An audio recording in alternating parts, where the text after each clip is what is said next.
พรรษามีการศึกษามีภูมิธรรมที่สูงกว่าเก้ากับผมพร้อมกับถวายความเคารพแสดงความนับถือท่านพระครูสุเมธธรรมเสวีเจ้าอาวาสวัดม่อนฤาษีปากตังสามัคคีผู้ร่วมสนทนาธรรมประจำวันนี้ด้วยความเคารพอย่างสูงครับเจริญพรศรัทธาญาติโยมท่านสาธุชนทุกคนทุกท่านมาปะกันแล้วเนอมาปะกันแถมแล้วมาปะกันในรายการสารธรรมยามแลงประจำวันพุธที่5เดือนพฤษภาคมพุทธศักราช2564เวลา 15 นาฬิกาเป็นต้นไปบ่าย 3 โมงติดตามรับฟังรายการสารธรรมยามแลงดำเนินรายการโดยอัตมภาพพระครูอภิวัฒนวิกรมวัดปากตังเจริญตำบลดอยหล่ออำเภอดอยหล่อจังหวัดเชียงใหม่ณที่สถานีวิทยุแห่งนี้หลายคลื่นหลายสถานีเป็นต้นว่าที่สถานีวิทยุคลื่นพระพุทธศาสนาการศึกษาวัฒนธรรมวัดฝ่ายหินตำบลสุเทพอำเภอเมืองเชียงใหม่สถานีวิทยุคลื่นธรรมะของชุมชนวัดห้วยตองสัก 98.75 วัดห้วยตองสักตำบลขวางเปาอำเภอจอมทองจังหวัดเชียงใหม่สถานีวิทยุคณะสงฆ์อำเภอฝางวัดพระบาทอุดม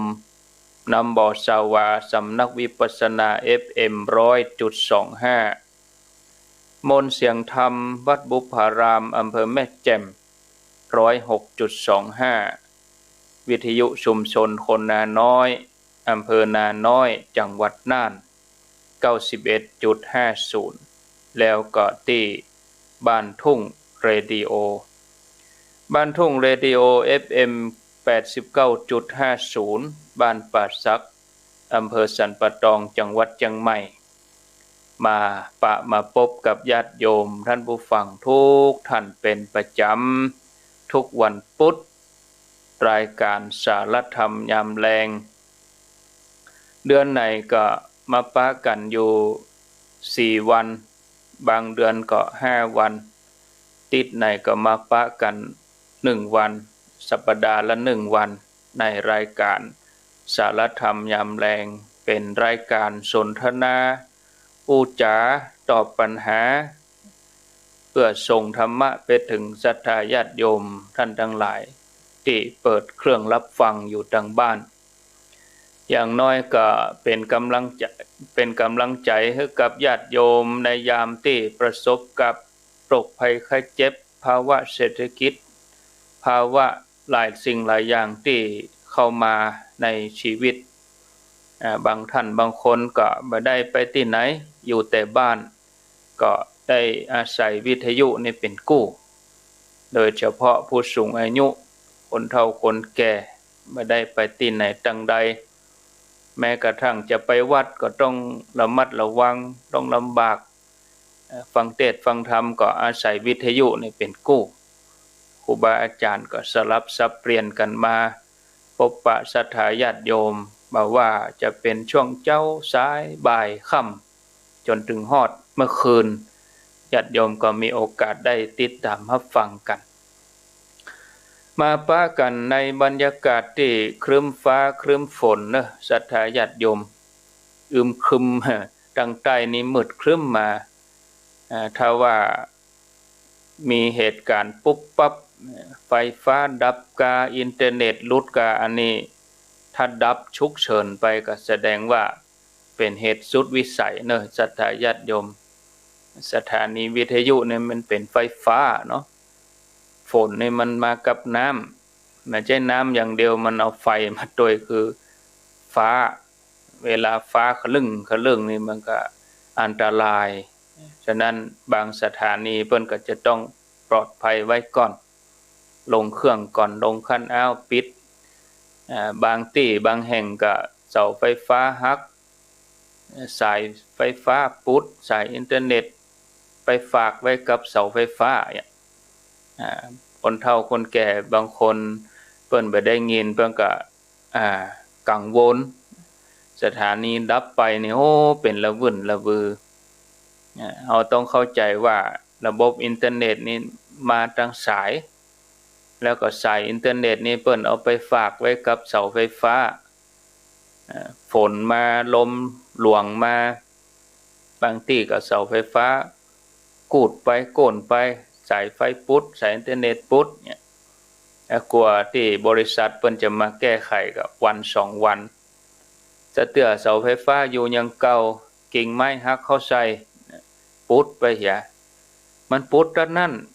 แล้วก็บ่ใช่ฮู้ว่ามันขาดตัดใดเจ้าหน้าที่เพิ่นต้องต้อยเช็คกว่าจะไปฮู้จุดมันก็แต่งใจเวลาเนาะอันนี้ฟ้ากับรายการจัดรายการวิทยุเนี่ยมันเป็นอุปสรรคกันถึงบอกญาติโยมว่าหน้านี้ต้องทำใจหน้าฝนนี่เป็นฟ้าเป็นฝนเป็นลมนี่โอ้ถ้ามันมืดมานี่ต้องทำใจญาติโยมเองก็เหมือนเดียวกันนะถ้าอยู่ที่บ้านถ้าว่าตั้งเข้ามาแล้วฟ้าแม่ฟ้าห้องคลึงขลั่งกับปิดวิทยุเหียแล้วก็ปิดโทรศัพท์เคยมีเหตุการณ์ขึ้นมาหลายๆครั้งถึงแม้เขาจะอยู่ในบ้านเขาก็ตามบางทีมันเป็นสื่อเนาะเขาพกโทรศัพท์ไปเอาใส่กระเป๋าไปตัวเตียวออกไปเขาไปฮู้จะได้มันสุบตัดฟ้าห้องกำนั้นโทรศัพท์ของมันมากำนั้นเนี่ยเขาโทรหาเขาตัดนั่นพอดีมันก็ชื่อฟ้ามันลงมาตัดเฮาพอดีมันหน่วงลงหั่นเลยมันเป็นตัวล่อมันซุบตัดกันมีหลายกรณีมีข่าวออกมาปรากฏอันตรายเหมือนกันหูจะไปลงตัดใดฟ้านี่นะถ้าว่ามีฝนมีฟ้าแม่ฟ้าห้องก็พยายามปิดแล้วก็ข้อสำคัญเนาะสำหรับญาติโยมหลายท่านที่ผู้สูงอายุอยู่คนเดียว2 คนสเตียอยู่2 คนป้าอุ้ยแม่อุ้ยอยู่2 เท่าลูกหลานก็อยู่ไกลมาก็บ่ได้มาก็ต้องวิทย์การวิทย์งานโควิดก็เก็บตัวกักตัวหน้านี้นี่ควรจะเกียมแบตเตอรี่เกียมถ่านไฟฉายเกียมไฟฉายไว้หรือว่าโทรศัพท์นี่ก็ชาร์จแบตให้เต็มเวลาเราดูโทรศัพท์เราเล่นโทรศัพท์ถ้าแบตมันลงเกิงแล้วก็พยายามชาร์จให้เต็มไว้เพราะบางทีเหตุการณ์คาดบ่ถึงมาไฟฟ้าดับเนี่ยจะโทรหาไผก็บ่ได้มันมีหรอตัดตาจนมาศรัทธาญาติโยมต้องเกียมแต่มาภาพนี้ถึงเกียมไฟฉายนี่เอาไว้กู้มุมห้องส่งนี่เอาไว้อันห้องน้ำห้องนอนเนี่ยใส่ในถุงยามไว้ให้อันน้อยคนเฒ่าบางทีตอนไฟฟ้ามีนี่เฮาประมาทเฮาบ่หันคุณค่าของไฟฉายถึงเวลาไฟฟ้าดับโอ้เชาะหาเตียนเลยกับไฟมีไหนบ่ฮู้ไฟฉายมีไหนบ่ฮู้ละวุ่นละวือเอาล่ะเป็นเรื่องเลยอันตรายเนาะโทรศัพท์เนี่ยเราก็ควรจะมีไว้ชาร์จแบตไว้ถ้ามีแบตเตอรี่ตั้งนอกก็ซ้ำดีชาร์จไว้ถึงเวลายามจำเป็นฉุกเฉินมาโทรหาคนนั้นคนนี้บางทีมีเนาะฝนตกมางูเข้าบ้านพ่องยังพ่องเนี่ยเนาะอันเนี้ยหน้านี้มันเล็กๆน้อยๆนะศรัทธาญาติโยมเนอะพยายามชาร์จแบตชาร์จอย่างเก็บไฟฉายอย่างไว้เนาะก็ขอบคุณอนุโมทนากับทุกท่านที่ให้ความสนใจติดตามรับฟังรายการที่ผ่านมากับญาติโยมกับโทรศัพท์มาสนทนาอู้จาถามปัญหาเรื่องราวหลายสิ่งหลายอย่างแสดงความคิดความหันกันชั่วโมงแรกนี้ก็จะนำเข้าสู่การสนทนาธรรมวันนี้มาตามสัญญาเนาะเมื่อพูดติดแล้วก็ได้เป็นเดือนละเฮาพัดกันน่ะ มาวันพุธแต่พัดไปที่แม่อุ้ยถามเปิ้นอยู่ตั้งแม่อายตั้งฝังเปิ้นถามเกี่ยวกับแจ้งมาแจ้งไปแจ้งมามืดไปมืดมามืดไปมืดมาแจ้งไปเปิ้นถามแล้วก็อาตมาเขาก็อธิบายไว้หน่อยเป็นเบื้องต้นแล้วก็อาจารย์ดันบครูสุเมธก็ว่าต้องขยายความแหมหน่อยที่จริงแล้วคำถามเหล่านี้ญาติโยมเขาเองก็ฟังมาตลอดอยู่แล้วฟังมานักแล้วบอกว่าทำเมืองที่เปิ้นเอามาเทศบอกว่าจะทำบรรยายที่ครูบาอาจารย์แต่ละรายการเปิ้นเอามาบรรยายแต่เปิ้นถามมาเนาะอย่างใดก็บ่ดีถามมาก็ตอบไปเคยเปรียบคำถามเหมือนผู้โดยสารเหมือนครูบาอาจารย์พระสงฆ์นี่เหมือนคนขับรถแท็กซี่ขับรถแดงวนเวียนรถอาเขตวนเวียนตะกี้ก็ขึ้นประตูเชียงใหม่ไปไหนจะไปกาดหลวงไปส่งกาดหลวงส่งคนกาดหลวงเสร็จแล้ว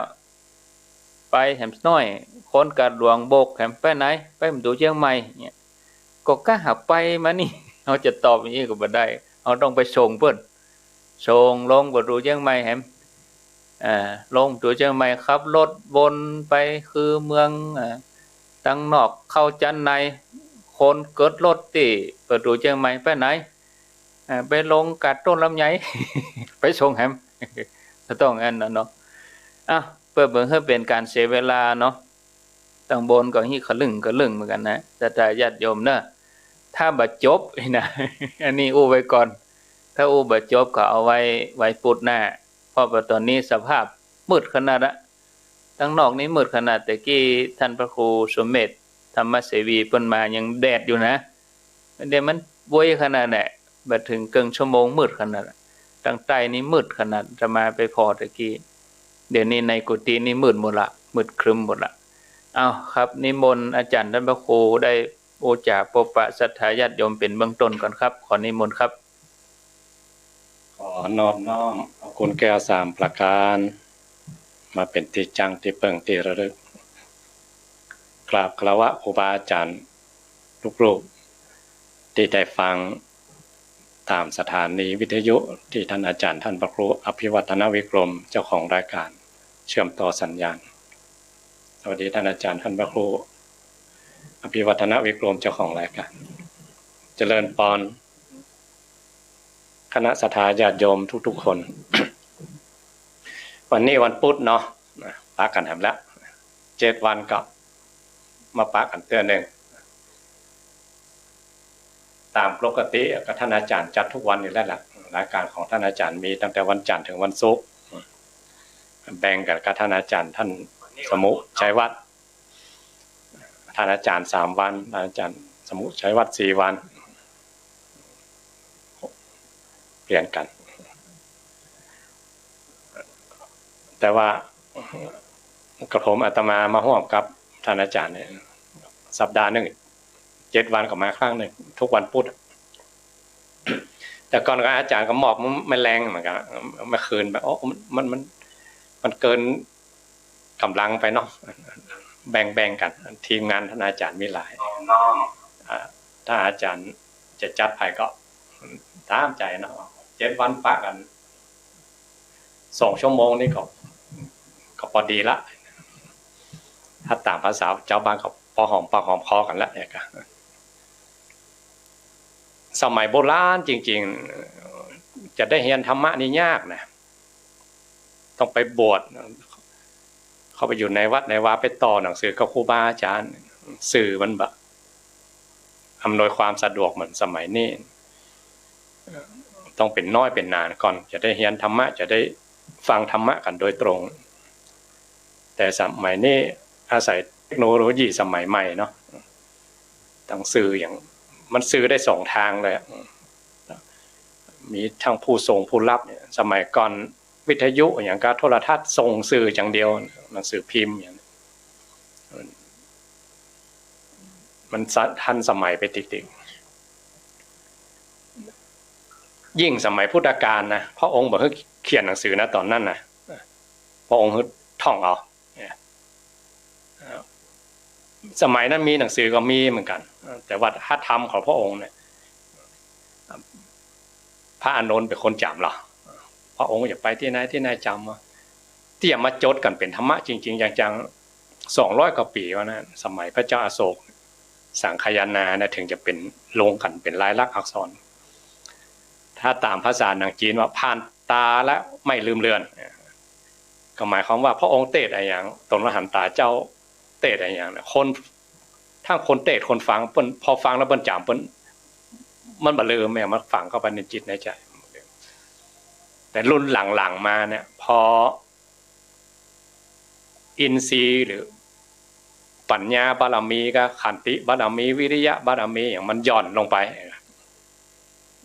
คนบุญทั้งหลายผู้ใดเจ้าเปิ้นปาไปหมดแล้วหรออย่างพวกเขาทั้งหลายย่อนไปฟังแล้วผ่านตาไม่ลืมเลือนมันเหม็นแล้วหรอก็ยังได้ก็เป็นลายลักษณ์อักษรเป็นหนังสือหนังหากันมาถ้าตามภาษาสื่อสารมวลชนแปลว่าผู้ส่งสารผู้รับสาระก็คือสิ่งที่สื่อออกไปมันมีอย่างพ้องเนี่ยถ้าสมัยพุทธกาลจริงๆถ้าเราได้ศึกษานักธรรมได้อ่านหนังสือหลายๆเล่มพระองค์จะไปโพดไผ่พระองค์ตรวจดูตั้งแต่มาเจ้าก่อนเหรอแผ่ขายพยานวันละครั้งละ3 รอบแผ่ไปก่อนว่าผู้ใดได้สร้างบุญสร้างบารมีมาในโลกวัฏสงสารมาบอกว่าพบได้ภูมิได้บอกว่าชาติใดสัตว์ทุกตัวบรรลอดคายพระองค์มันแสงตะวันส่องลงมายังโลกเนี่ยฟืบเดียวถึงหมดเนี่ยเนาะมันก็สว่างไปทั่วโลกคายพยานของพระองค์อย่างนั้นเหมือนกันพระองค์ไปอยู่ที่ไหนเรียกว่าคันธกุฏีแผ่จากคันธกุฏีเขาองค์ไปยังหมื่นโลกธาตุแสนโกฏจักรวาลอนันตจักรวาลนับประมาณมาได้แล้วปีกเข้ามาแถมตอนที่ออกไปเรียกว่าอนุโลมปีกเข้ามาแล้วว่าปฏิโลมวันละครั้งละ3 รอบสัตว์ตัวใดสร้างบุญสร้างบารมีมาบอกว่าจัดได้พบภูมิได้อยู่ที่ไหนขันแนมสร้างมาเด้อมีจิตหรือมีบุญที่ห้องฮับธรรมะของพระพุทธองค์เนี่ยจะเข้าข่ายเลยนั้นพระองค์จะไปที่ไหน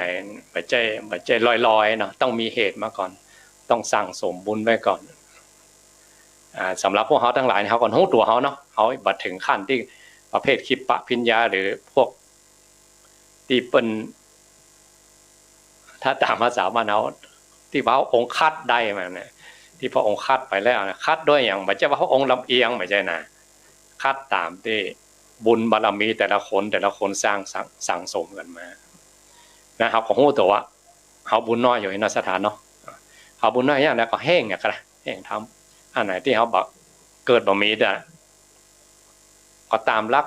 14 เจ้าบ้านเหนือบ้านใต้อย่างบ้านเขาเนี่ยที่ครูบาอาจารย์เพิ่นบอกกันทานศีลภาวนา3 ตัวนี่จะไปละตัวนี่เนี่ยทานนามัยศีลมัยภาวนามัยมัยยะนี่แปลว่าสั่งสมทำเมื่อเกิดถึงมีหรอทานนามัยบุญสำเร็จโดยการฮือทานศีลมัยบุญสำเร็จโดยการรักษาศีลภาวนามัยบุญสำเร็จโดยการเจริญเมตตาภาวนามันไม่ใช่ลูกฟุกนะสถาจะลอยมาวงลงมันไม่ใช่อ่ะพอต้องแปลงต้องทำต้องสร้างขึ้นมาแม้แต่พระพุทธองค์เองนะพระองค์เคยบอกพระอานนท์เหมือนกันนะ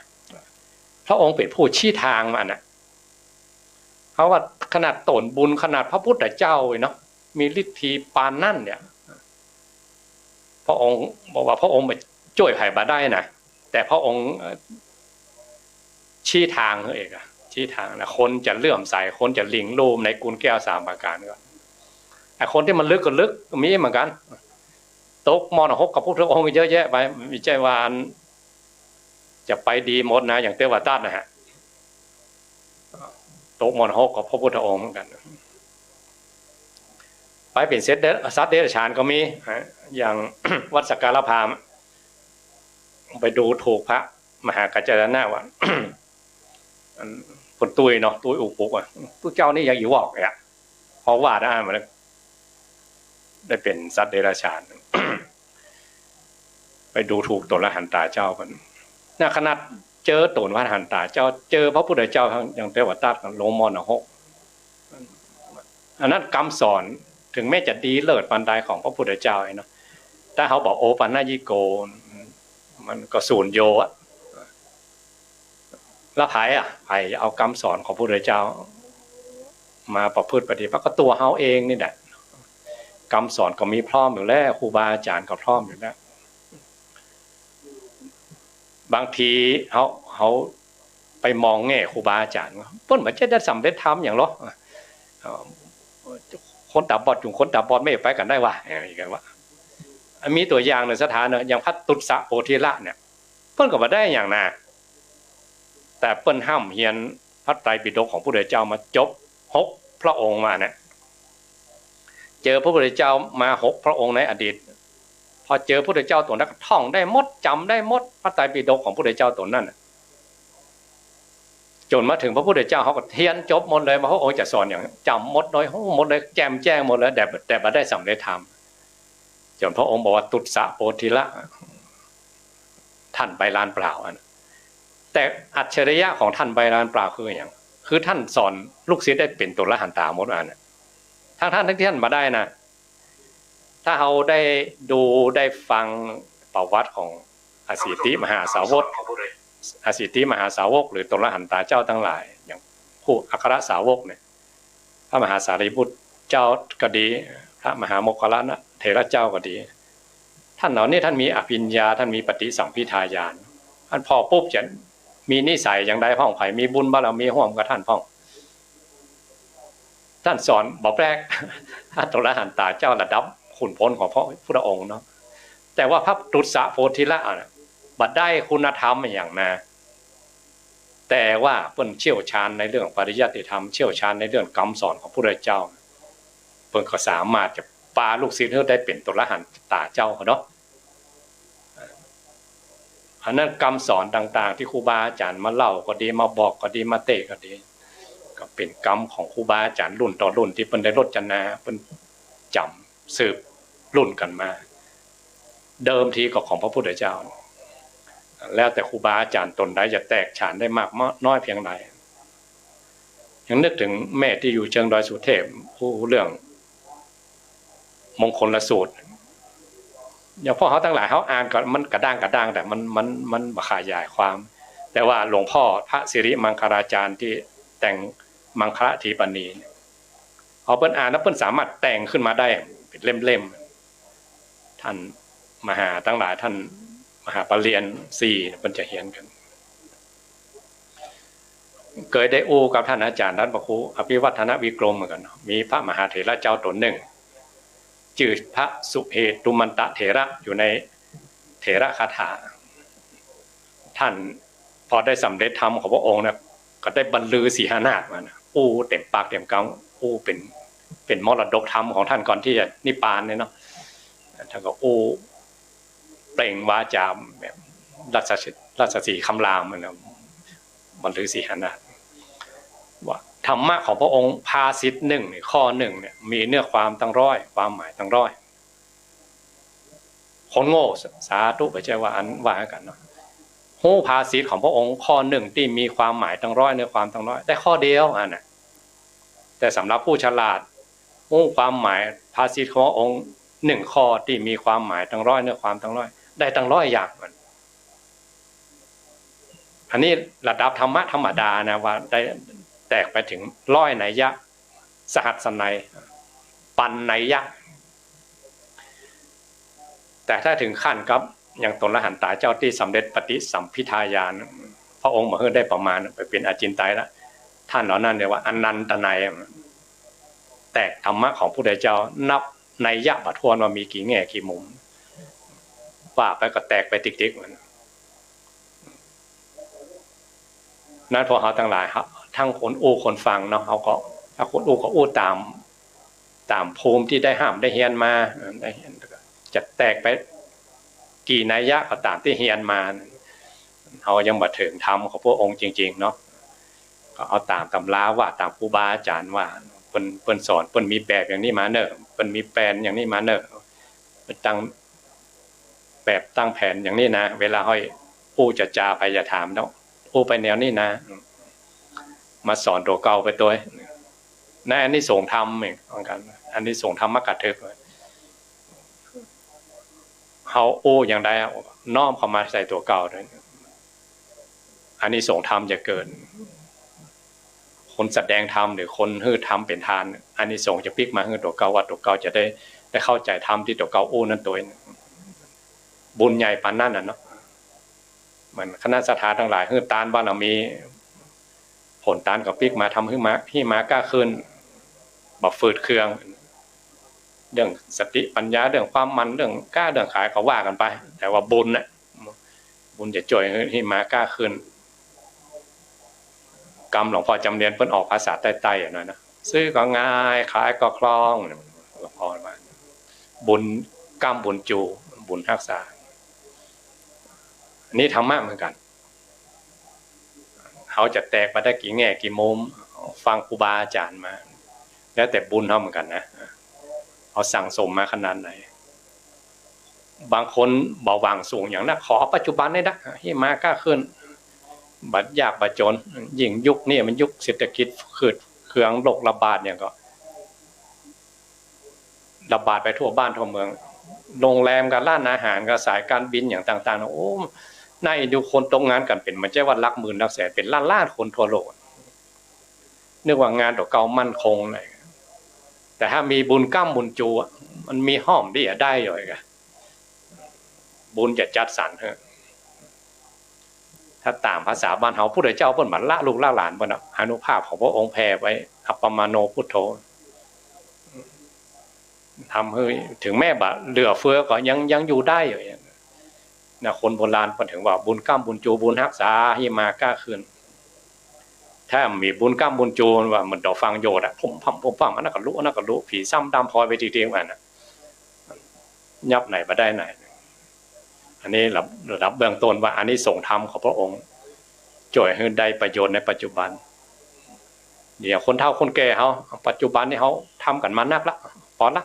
ทรัพย์สมบัติพอละเขาวางสมบัติในโลกหน้าเดินทางท่องเที่ยวในวัฏสงสารต่อไปทั้งหน้า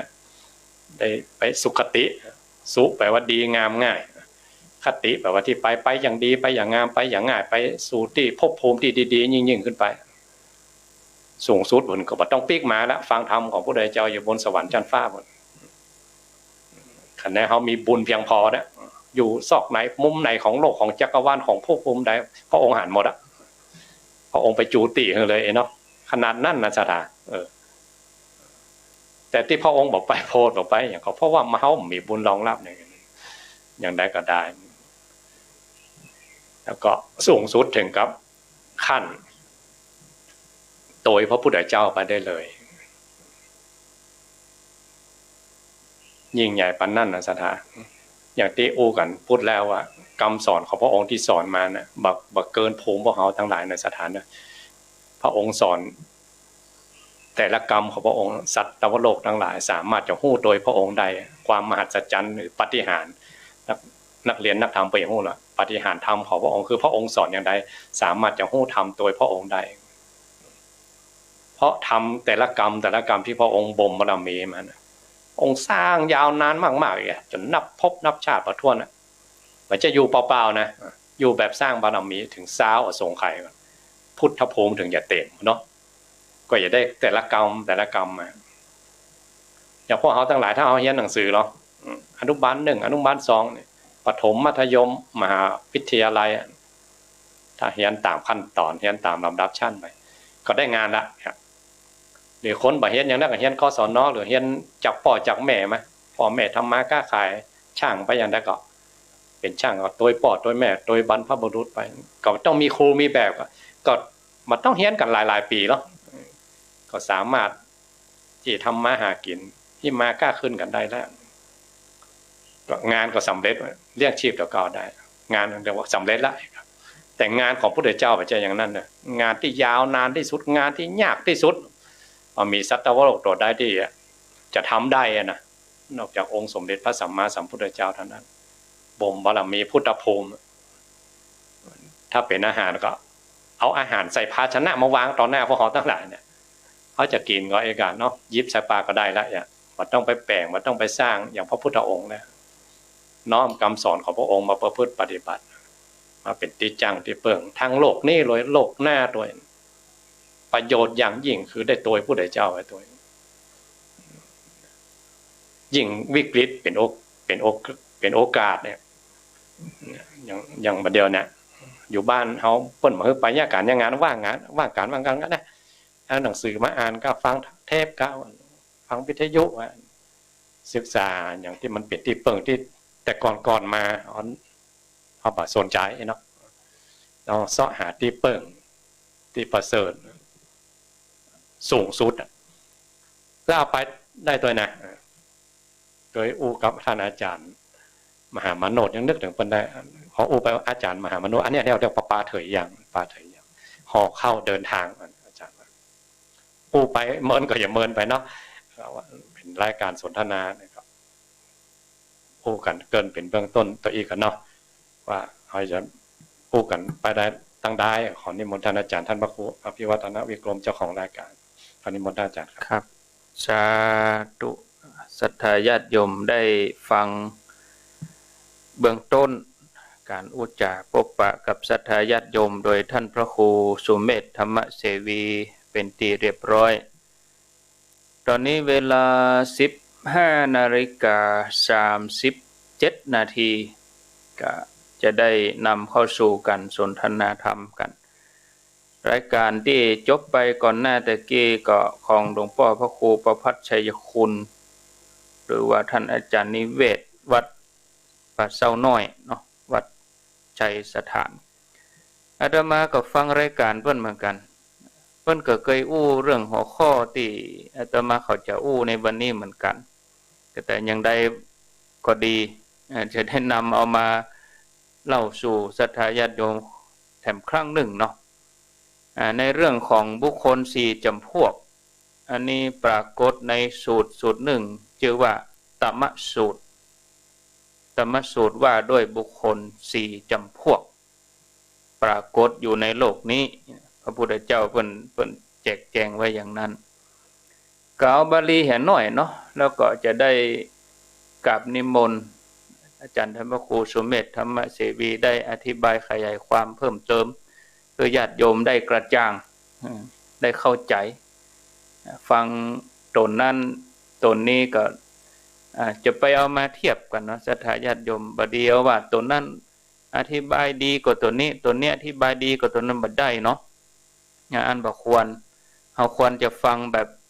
บอกว่าเพิ่มความรู้คือเฮาหรือว่าอันนี้ฟังมาแล้วแหมได้ยินแล้วเฮาก็ได้ยินแถมอันนี้คืออานิสงส์ของการฟังธรรมได้ยินแล้วก็ได้ยินแถมคนอื่นที่เปิ้นบ่ได้ยินเตื้อก็มีอีเนาะบุคคล4จำพวกอันที่1ตโมตมะปรายโนอันที่2ตโมโชติปรายโน3โชติตมะปรายโน4โชติปรายโนอันนี้เป็นบาลีเนาะจะแปลญาติโยมเห็นหน่อยแล้วก็ก้อยมาขยายความอันที่1ตโมตมะปรายโนคนที่มืดมาแล้วแล้วก็มืดมาก็มืดไปแถมอันที่2ตโมโชติปรายโนมืดมาแล้วก็สว่างไปอันที่3โชติตมะปรายโนสว่างมามืดไปอันที่4โชติปรายโนสว่างมาสว่างไปแจ้งมาแจ้งไปนะสว่างก็คือแจ้งนั่นนะแต่ทำเมืองนี่เพิ่นจะว่าบาลีลวดเลยนะเวลาเทศนะเพิ่นว่าตั้งนะโมแล้วก็เพิ่นเอาบาลีว่ายาวลวดเลยแล้วเพิ่นก็ไปอธิบายทำเมืองก็มีบางคนบางท่านคนเฒ่าคนแก่ที่เคยได้ฟังทำเมืองก็เคยผ่านหูมาเนาะเป็นอย่างไรครับอาจารย์ท่านพระครู ตั้งสี่พวกสี่หมู่นี่เป็นอย่างไรเอาประเภทไหนก่อนหลังก็ได้ครับนิมนต์ครับใบสาครับถึงเขาไปอ่านหมวดสี่จตุการนิบาตก็จะมีนะครับและอาจารย์ว่าคำถามพวกนี้เป็นคำถามอมตะถามตลอดอย่าง4 คนถาม3 คนแห่ก็ไม่ได้กระถามตลอดสบายตะลุงมาละต้นใหม่มากยมก็ถามต้นใหม่แฮมนะถ้าต้นเก่ามากก็มาถามอ่ะผมยังนึกถึงแม่อย่างว่าที่ถามเขาแรกที่เขาอู้กันเรื่องอานิสงส์กันจุดเตียนนะกะเขาอู้เขาว่าก็มีนะครูบาอาจารย์ประเทศธรรมก็จะฟังแบบเดียวเนี่ยจะฟังแบบเดียวนี้อันนี้เป็นคำถามของแม่ครับแม่อย่างแม่นามสกุลกุลันนะแม่บัวพัดแต่ไม่อายบนเนาะครับข้อที่1ว่าได้ครับครับข้อที่1ว่ามืดมามืดไปตะโมตมะปรายโนถ้าเราแบ่งภพภูมิตามภพภูมิที่ทรัพย์ทั้งหลายเวียนว่ายตายเกิดนี่นะมีอยู่31จั่นนะแต่ที่เปิ้ลบอกมาคือพระอนาคามี5จั่นนะเพราะอย่างเพราะเปิ้ลสำเร็จธรรมของพระองค์5จั่นแล้วเปิ้ลมาละอันนั้นแบบต้องเวียนว่ายตายเกิดเองยกเว้น5จั่นนั้นนอกนั้นต้องเวียนว่ายตายเกิดอยู่ในสังสารวัฏนี่แม้แต่พระอริยเจ้าเบื้องต้นก็ต้องปิกมาอยู่โสดาบันก็ได้มาอยู่ได้มาอยู่ครับแต่ว่าสัตว์บางตัวที่สร้างบุญสร้างบารมีมาน้อยอย่างสัตว์ที่อยู่ในมอดหกเนาะหรือสัตว์เดรัจฉานนึงเนี่ยเขาสร้างบุญน้อยแล้วแต่เขาหมดอายุไขแล้วเองครับพอมาเกิดในเมืองมนุษย์กรรมเก่าบางทีมันมีเหมือนกันเนาะมันเรียกว่ากรรมเก่าติดมาตัวครับเกิดมาก็จะเป็นพิการก็มีบางคนยังมาต้านหันโลกด้วยนะครับแค่ตามภาษาชาวบ้านแค่เป็นเลือดเป็นยางอยู่ในต้องครับมืดไปเลยได้ยินแม่ผมจะได้ยินว่าแม่พม่าหน่อยครับพเลิศไปพเลิศขั้นใดพระมพามไปแล้วตื่นโดนแม่ใจร้ายแทงไปบอลจะมีสาเหตุอย่างของโหละเอามันออกอย่างป่ะบาม่าน6 คนมาแล้วอันก็มีนะครับคำว่าเจ้าบ้านหน่อยเอามันออกอย่างฆ่าลูกดอกเกาอีกก็มีมีเยอะแยะไปผลแล้วลงข่าวใหญ่โตเหมือนกันนะครับที่ไปเผาที่ไหนใส่ในถุงเป็นปั้นๆถุงอาจารย์ได้หันว่าครับอันนั้นจะบุญน้อยขนาดไหนมาจากไหนก็บอกโอ้ยเนาะก็ยังบัดตันได้ลืมตาดูโลกเลยไปแล้วเพียงแต่มาใจจัดเกิดเองแต่บางคนเอาบุญนักขึ้นมาแถมหน่อยแค่เกิดออกมาอันนี้ต่างคนเท่าคนหวานนะครับคนตะกอนเป็นอยู่ฝากลูกเกิดมาแม่ตายไงตายก็มี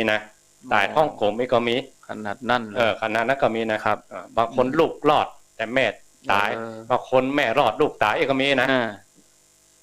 ถ้าเกิดออกมาแล้วคนใดคนหนึ่งตายไม่ได้ว่าตายพายมานะครับแต่ถ้าอยู่ยันต้องเนี่ยเป็นว่าตายกลมครับสูตรตนรีเวชสมัยโบราณหมอจะหมอตำแยเนาะครับเอากันเรื่องตั้งแต่เกิดนี่แบบเจ้นอกตำราเนี่ยพระองค์สอนตั้งแต่กาลละอยู่ในต้องคนนั้นสอนเรื่องกายคตาสติเนี่ยแล้วอย่างนี้ย้ายสมัยนี้พระเอกนางเอกปะขันครับปิ้งหน่อยแล้วก็พิจารกันพิจารตอนหลังดีก็จบละแฮปปี้เอนดิ้งจบแต่พระองค์ไม่ใช่อย่างนั้นเนอะยาวนานพระองค์สอนได้อยู่ในต้องคนครับจนตายเป็นซากศพเป็นป่าช้าเก่าครับจนเป็นพุยเป็นผงสอนเรื่องคือตั้งแต่ต้นจนจบเลยครับเรื่องชีวิตเลยเรื่องชีวิตเลยครับแต่คนเขาบัดเดียวอย่างนิยายที่มันคนมันติดทั่วโลกอย่างเรื่องนี้นิยายหรือเรื่องหนังครับเพราะมันบัดจบมันเปลี่ยนเรื่องใหม่แล้วมันมายาแต่งมันร้อยจนเสี่ยงครับมันมาหันทั้งหมด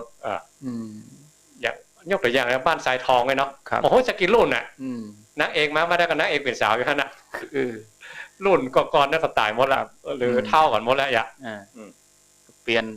ตัวแสดงไปแต่บทบาทเหมือนเดิมแต่ว่าคนที่มาเกิดเนี่ยพระองค์สอนตั้งแต่กาลละมาเลยจนตายเลยครับเพราะนั้นพอเกิดออกมาละถือว่าอันนั้นมันเป็นอย่างก็เป็นต้นเหตุเขาบอกว่าเขาจะมาเริ่มที่เขาเป็นคนเนี่ยเนาะเขาจะประพฤติอย่างไรเองตั ตัวแรกนี่อาจารย์ว่า มืดมามืดไป มืดไปนะครับ บางคนมัน มืดมาคืออย่างไร มาจากอบายภูมิของหรือมาจากที่บัดได้สร้างบุญสร้างบารมีในโลกได้วัฏสงสารแล้ว เดี๋ยวว่ารับตามาแล้วก็ปิกไปก็รับตาปิกอีก คือมาอย่างบุญน้อยแต่มาตามอายุไขนะมาตามกรรมทรงมาก็แล้วกันเนาะแล้วก็บัดสร้างบุญต่อครับเกิดมาก็อันอาการ32บ่ครบห้องครับเกิดมาก็ยากจนย่นอัตคัดเกิดตระกูลตรำตระกูลคนจันทานพ่องเนี่ยตระกูลนายพรานเนี่ยเนาะตระกูลที่คะพิษศีล5อยู่ในอบายมุขเนี่ยนิชาวานิชาแล้วก็อย่าโอ้เรื่องบุญเรื่องกุศลเนี่ยมหัวบาโซนนะปัจเจ้าว่าศรัทธาบาซื้อบาเรื่องของเราบาโซนเนี่ยเลยอะไปวัดก็บ่ไปอันนี้มืดมาแล้วมืดมาแล้วครับมืดมาแล้วนะยังฝนนะมืดมาเดียวนะแล้วก็บ่ต้องทำนายกันว่าจะไปทางใดครับแล้วมืดไปนี่คือภายหน้าหรือว่าพบหน้ากันพบหน้ากันแต่เขาอู้ถึงเรื่องพุทธศาสนาเขาต้องเอายาวๆแต่ถ้าอู้สั้นๆฮะเราอ่อนบ่ห้ามมาเฮียนี่หรอกก็สอบบ่ได้สอบบ่ได้ลักขี้ข้านมโนมไม่หรอกไปตุกมาเท่าอันนี้ขอยกกรรมครูบาเจ้าอันดวงดีเนาะขี้ข้านมันหนุ่มจะไปกุ้มมาแก่พูดบอกมันต้องทำนายแล้วมันหนุ่มมันบอกขยันด้วยนะครับนอเกียรติข้านเนี่ยการบ่ห้ามมาเฮียนก็บ่ล่ำบ่ร้อยนั่นนะครับอันนี้ชัดเจนแล้วก็พอเท่าแก่ขึ้นมาเราอ่อนรุ่นใหม่เขาเก่งอย่างแสงหน้าตัวเก่าไม่รูปเราก็น้อยอกมองใจเหมือนกันนะครับผมมันวาสนามันต้องจะถามประกอบแห้งว่าไปดวงบดีดวงบดีไปโคตรเรื่องดวงเรื่องอย่างพวกความมันบะหมี่ก็เนาะก็ต้องรักสูตรเปิ้นมีหรอครับอุอากาสะก็ถึงบอกเนาะก็ต้องมันต้องขยันเอาเอกครับไปฝากชีวิตไว้กับโหยกับเบอร์กับอะไรอย่างมันยากมืดมามืดไปแต่สื่อสมัยนี้มันก็ยุยงของคนอันนี้ว่าหน่อยเนาะคนไหนโดนโหยโอ้กันนะแปลงข้าวกันคนนั้นคนนี้โดนโหยจูงใจถ้าคนเพื่อนทำมาหากินที่เป็นเอาแฮเขาแหลกมาหรอกมันยังมาลงข่าวกันพองยุคือคนมันยุคนขยันไงเพื่อนความมีมุมานะอดทนคนสู้ชีวิตน่าจะมีพ่องรายการคนสู้ชีวิตนี่นะคนที่ขยันทำงานไม่ได้เป็นแห้งจูงใจเนาะจากติดโรคไม้หน่อยติดโรคไม้เนี่ยดีกว่านั่งสบายแล้วก็คนกตัญญูเลี้ยงพ่อเลี้ยงแม่ดูแลพ่อแม่เด็กกตัญญูอย่างนี้เนาะน่าจะมีสักช่วงหนึ่งมีโยมคนหนึ่งมันอยู่ด้วยแม่มันเนาะเพราะบอกแม่เลี้ยงเดียวคืออันมีลูกคนเดียวแต่ก็หัวละเอกขยันขันแข็งแล้วแม่เพิ่นซ่อสมบัติเก่งพอตอนหลังลูกบอกแม่มาอยู่ด้วยแม่ให้ไปซ่อหากี่คนเดียวก็แม่ว่าจะเอาอย่างจะเฮือพร้อมหมดแล้วพร้อมหมดละมันบอกคือต้องสู้เองมันบอกปื้มใหญ่มันเนี่ยอยากจะด้วยน้ำพักน้ำแรงบาทหนึ่งมันก็มอดของมันเนี่ยคนนี้ก็มีเหรออยากทำงานพอดีนะเนาะแต่บางคนครับพ่อแม่บอกแบ่งสมบัติเดี๋ยวพ่อแม่แบ่งสมบัติบัดเต่าเดียวกันนะพี่น้องเพชรกันนะมันได้เป็นข้าเป็นแกงอีกก็มีเหรอเนาะมันสุดโตเหมือนกันนะเป็นมรดกเลือดไปเลยอันนั้นเรื่องว่ามืดมามืดไปมืดมาจากไหนคือมาจากอบายภูมิมาจากที่มีบุญบารมีน้อยมาเพราะกรรมส่งมาเนาะแล้วปัดต่อบุญให้ตัวเก่าครับไปก็ไปแบบคนจิตใจมืดมัวเนาะมืดมนซ่อหาที่เปิ่งมาได้นะครับขอยกตัวอย่างว่าอย่างเขาเรียกอ้ายผมเพื่อเขาเป็นตู้เจ้ากันเนาะครับป่วยถ้าเป็นนอนโรงพยาบาลที่เดี๋ยวนี้เป็นมรณภาพไปแล้วเป็นนอนโรงพยาบาลที่จอมทองครับแล้วก็ผมก็ไปเฝ้ากันเนาะเป็นมีห้องพิเศษให้กันตู้เจ้าพันเนี่ยโรงพยาบาลจอมทองนี่ดีนะเป็นมีห้องแล้วก็ที่ห้องรวมตั้งนอกพอเดิกมาได้ยินเสียงคนมันให้โมยนะพ่อแม่เฮ้ยช่วยหน่อยเจ็บปวดผมก็บอกไปพรว่ามันเป็นไทยนะแต่ว่ามันคงอย่าทรมานมากห้องหาพ่อหาแม่เลยหาพ่อหาแม่แม่ช่วยหน่อยแหละครับถ้ ถ้าคนได้ประพฤติปฏิบัติธรรมถ้ามันไปทางหน้าไม่ไปคำนี้ว่ะเพราะมันมีที่เปิงอ่ะห้องหาพ่อหาแม่เล่นแล้วก็บางคนสถาวันนะเรื่องมุ้ยทับมาพ่อแม่เขาหาพ่อหาแม่จะเป็นเอาตู้ฟังเดี๋ยวตู้ไม่เป็นยกตัวอย่างเขาก็อายพ่ออายแม่เขาเหมือนกันแล้วก็มีเหมือนกันอันนี้มืดไปเลยมืดตึกเขาหายนะแทนที่นึกพุทโธธรรมโมสังโฆนึกไปอย่างอีกอ่ะจิตแบบสงบอ่ะมันบอกไปว่ามันก็ถึงไปจิตเศร้าหมองจิตเศร้าหมองครับบัดต้องว่าถึงตัวละหันตาเจ้าทั้งทำนายเขาเอาตำรามาทำนายเนี่ยนะครับว่าไปบัดดีแน่ก็ได้เขาไปอย่างเวยให้ครบแล้วเขาไปอธิบายละเอียดชั่วโมงที่2เนาะเพราะมันจะต้องได้ลา 89.5 ของลุงดมค่า10 นาทีอ่ะก็เดี๋ยวสถานีผู้ฟังที่สถานีลุงดมก็จะเคอหันหามาอย่างไปอย่างเวยก่อน1 มืดมามืดไปครับไปอย่างเวยอันที่2ตะโมโชติปรายโนอันนี้มืดมาแจ้งไปสว่างไปอย่างยุคสมัยพุทธกาลเนี่ยยังมีมหาโจรบางทีมีนักกันนะโจรฆ่าคนเนี่ยมันมืดมาหรอโจรกับใจครับแต่ตอนท้ายมาได้กัลยาณมิตรเนี่ยเดี๋ยวเขาว่าขยันไม่รู้เนาะมีคนแนะนำบอกกล่าวอย่างพันภาษาดิบุตรเนี่ยเป็นกัลยาณมิตรถ้าอย่างยุคนี้หรอถ้ามืดมาแจ้งไปถ้ายุคนี้หรอพระครูบาอาจารย์ดีเพราะว่าช่างเผือกเกิดในป่ามีเหมือนกันหรอพระกัลยาณมิตรพระคนแนะนำดีอันนี้เขากดป้ายชื่อเนาะอันนี้เอาง่ายๆอันที่3โชติตมะปรายโนแจ้งมามืดไปยกตัวอย่างว่าต้องนักต้องหนาพระเทวทัตเนี่ยนะเกิดมาเป็นเจ้าฟ้าชายอ่ะเป็นเชื้อชาติกษัตริย์แล้วมืดไปอย่างใดตกมรหกไปใช่ตกมรหกก็ปืนไปจริงๆอันนี้คือไฟดับกลางหาวไฟแจ้งมาดีๆทิฏยาพระพุทธองค์น่ะกะมันเกิดความอิจฉาทิฏยาขึ้นมาหรอกอย่างไรก็ข้ามแหละมีโหนตั้งกันได้ตัวเองอยากเป็นใหญ่อ่ะครับอยู่ในตระกูลที่พร้อมเนาะเกิดมาพ่อแม่พร้อมกูอย่างพ่อแม่ทรงห้ำทรงเฮียนแต่บ่เอาอ่ะไปกินเหล้ากินยาไปสมะเลเทเมาคบเพื่อนคบฝูงไปอ่ะห่างเหินไปติๆอ่ะอันนี้แสดงว่าแจ้งมามืดไปหรือบางคนมีช่วงกลางนะถึงว่าจะมืดมาครับพอแจ้งไปแจ้งมาตลอดสักกรรมเนี่ยไฟหลีลงไปเป็นรู้หม่อยลงไปดับปุ๊บเลยนั่นอันนี้คือแจ้งมามืดไปหรืออย่างพระองคุลิมาเนี่ยนะแจ้งมานะเพิ่นเกิดเป็นลูกปุโรหิตก่อนเป็นลูกก็สุดยอดเลยเนี่ยแต่ว่ามันหลงพิษตอนกลางไปเฮียนกับจัดดีอ่ะ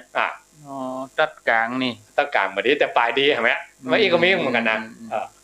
มีส่วนหลายอย่างเนาะสิ่งแวดล้อมเก่งเกินนะครับในประวัติเก่งเกินจะเป็นภัยหลงวิจิตรประทาการเป็นคนว่าหรอกทำดีจะเด่นจะเป็นภัยเนี่ยอันนี้องคุลิมาเนี่ยเป็นหันชัดเลยเกียนล่ำหน้าบนหมดอ่ะตัวยังชัดเลยยันขี่มากกว่าเวลาขี่มากกว่าชนะเพื่อนอ่ะฟันดาบกว่าชนะเพื่อนอ่ะนี่เนี่ยใดนี่จะเอาลงนี่เนาะเอาลงอ่ะลูกศิษย์ก็คอยอาจารย์ก็หูเบาอ่ะไปด้วยกันล่องเซตเลยผลสุดท้ายใจอุบายด้วยความอ่อนน้อมด้วยความอยากใฝ่เรียนใฝ่หู้ใฝ่เฮียนเปิดใจให้เนี่ยอย่างเนี้ยมดอาจารย์ว่าอย่างนั้นก็ยังอ่านอย่างยอมอ่ะด้วยความไว้ใจด้วยความเชื่อเนาะบัดใจด้วยจิตลึกๆเปิ้นจริงๆนะเปิ้นบ่เอ๊ะละบ่เอ๊ะบ่สงสัยคืออาจารย์ว่าอย่างนี้คือถูกอ่ะเชื่ออาจารย์เต็มที่เนาะแสดงว่าหูกรรมขนาดนั้นหูกรรมบ่ได้เอ๊ะใจสักน้อยก็นี่แต่เปิ้งมีคิปะพิญญานะเพราะองค์บอกว่าเราหยุดแล้วแต่เธอยังไม่หยุดแค่เนี้ยแวบเดียวเลยกรรมเดียวได้พวกเลยโอ้โหปัญญาเลิศขนาดไหนเนาะก็สั่งสมมาเนาะสั่งสมมาแต่ไปเพราะกัลยาณมิตรบ่มีตอนแรกอ่ะแต่บุญน่ะเข้าคายพระองค์มาช่วยเลยมันจะน้อยคนนักอ่ะจะได้อย่างอันแต่ต้องมีบุญด้วยนะพระองค์จะไปโปรดถ้ามีบุญว่าโดยย่อโดยแขกครับโชติปรายโนโอ้นักสมัยพุทธกาลนักแจ้งมาแจ้งไปเลยถ้าสมัยนี้ก็มีเกวัตเนาะตัวชี้วัดรูปสวยโรยทรัพย์นับวิชามารยา ชาติตระกูลคุณธรรม อ่า คนไหนมี6อย่างเลยนะ ม ถือว่าบุญเก่า บุญกรรม เปิ้น บุญ แบ่ง จู มาเฮ้อบัดดึงบาพร้อมหมดอะ พร้อมหมด อ่ะ ทำงานอาชีพอะไรหยังก็ขึ้นมุ่ง อ่ะ เนาะ อ่ะ ทำมาค้าขายก็จับหมดดีหมด หักเลิกแบบโบราณว่าแล้ว อืม หัวสมองก็เป็นเลิศอ่ะ ดี อ่ะ อ๋ออันนี้คือแจ้งมาแจ้งไป อ่ะแล้วไปก็ไฟในศีลในธรรมด้วยนะครับ อ่ะ จิตใจดีงามตัวอ่ะ อ่ะ เป็นพ่อพระแม่พระ อ่ะ เทวดาเตียวดินเนี่ย อ่ะ ใจบุญเนี่ย ตุ้ลงทองว่ะ เออ ดีดอกออมปอกเนี่ย เออชอบแจกทานเนี่ย อ่า ใจบุญบริจาคทานเนี่ย พร้อมทุกอย่าง อ่ะ ใน คน เมื่อ มีนะคนอย่างอีกก็มีนะคนพ่อมีนะ แม่น เออ เมื่อแตกกายไปแล้วก็ต้องไปสู่สุคติ อ่ะ เนาะ อ่ะ อันนี้ก็คือแจ้งไป พอเวลาแล้วก็ได้พักลาที่ของ 89.50 นี่ก่อน ครับ สำหรับรายการนี้เนาะก็เดี๋ยวไปต่อกันในชั่วโมงที่2ศรัทธาญาติโยมฟังรายนี้เปิ้นไหนเต้อเนอะก็เดี๋ยวก็ไปปะกันในชั่วโมงที่2ต่อไปชั่วโมงแรกพักกันไว้เตออีกก่อนขอบคุณ 89.50 บ้านทุ่งเรดิโอจะได้กับวันพุธเวลานี้ก็จะเป็นตุลุงยองหรือว่าท่านชัยวัฒน์นาคเสโนเนาะชั่วโมง